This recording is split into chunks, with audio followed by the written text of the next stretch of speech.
Hey you guys, welcome to my channel. As you can see by the title today, it's going to be a story time about how somebody that I used to be quote unquote friends with tried to peer pressure me. So yeah, we're going to jump right into it, and if you like it, do me a favor, give this video a big thumbs up and slap that subscribe button. To the story. So this story takes place, this was a while ago, like I was still in high school. So it was about a good 5-6 years ago, maybe 7. It was a while ago. So I think it was like a Friday. This person, I'm not going to say no names, but yeah, this person texted me and they're like, oh, do you want to go to the movies? And I'm like, sure, why not? I'm sitting in the house, I'm bored, ain't nothing else to do.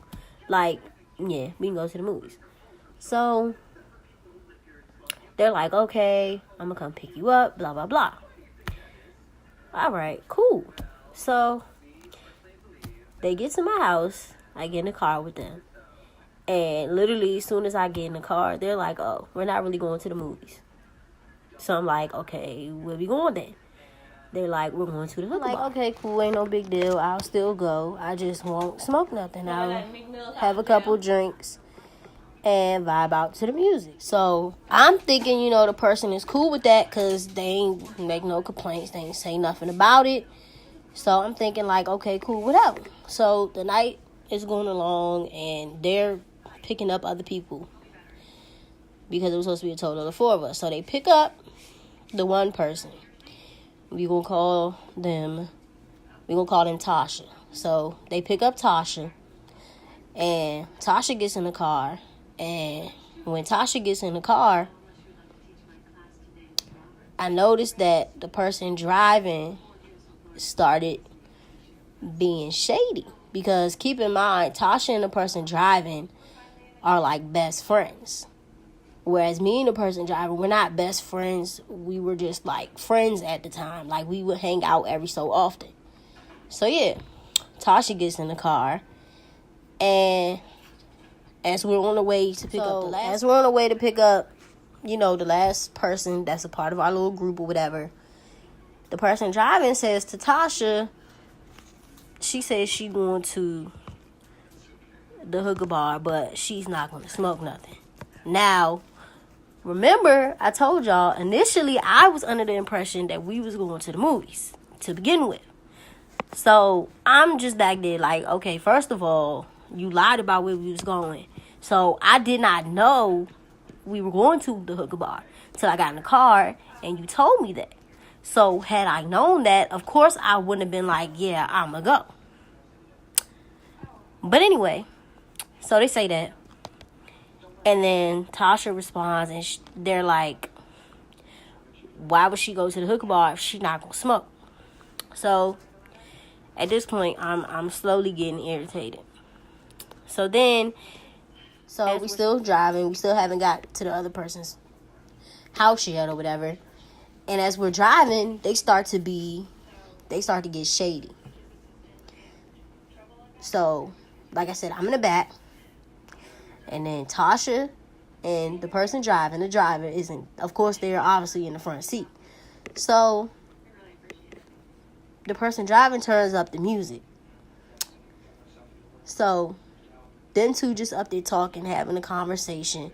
I can't really hear what they saying, but I know they talking about me because the person driving, like, our whole friendship, they always felt like I was just like too much of a homebody, and I guess like I was too cautious, like I just wasn't wild enough for them.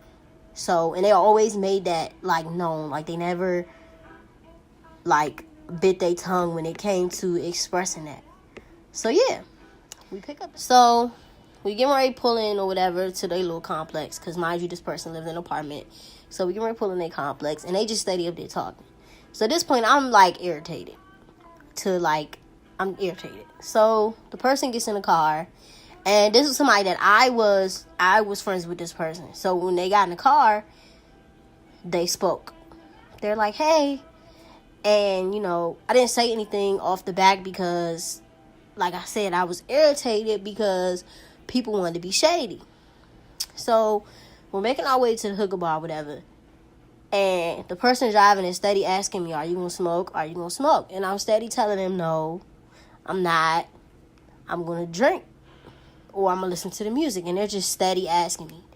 So then it gets to the point where they're basically trying to talk me into it. Like, oh, you can at least try it. You should try it.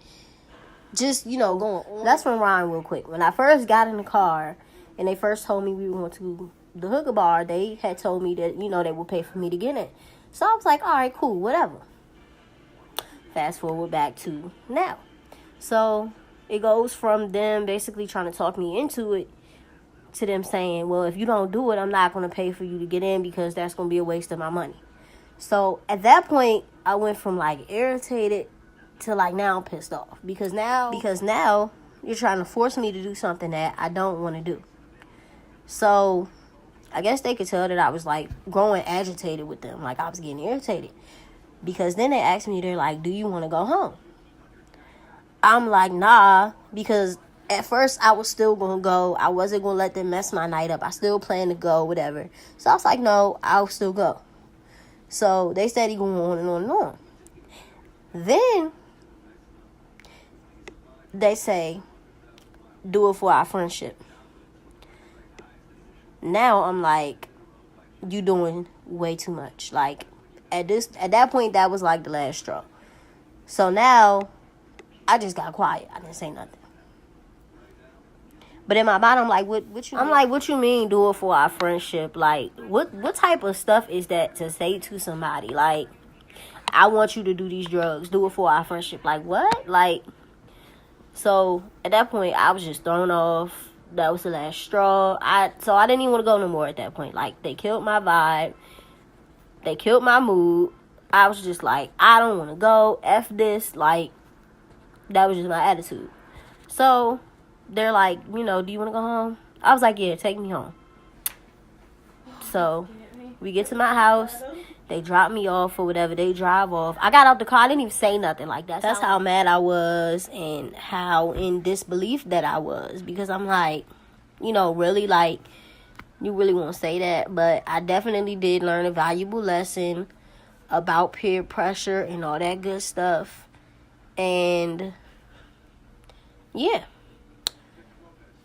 But the message that I just want to give to y'all is to just always be strong enough that if you're ever in a situation like that, you can, stand your ground and let them know, no, I'm not going to do anything I'm not comfortable with. No, I'm not going to do anything I don't want to do, period. And with that, I'm going to go ahead and wrap up this video.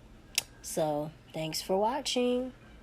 And like I said in the beginning of the video, if you liked my story time, give me a thumbs up and hit that subscribe button.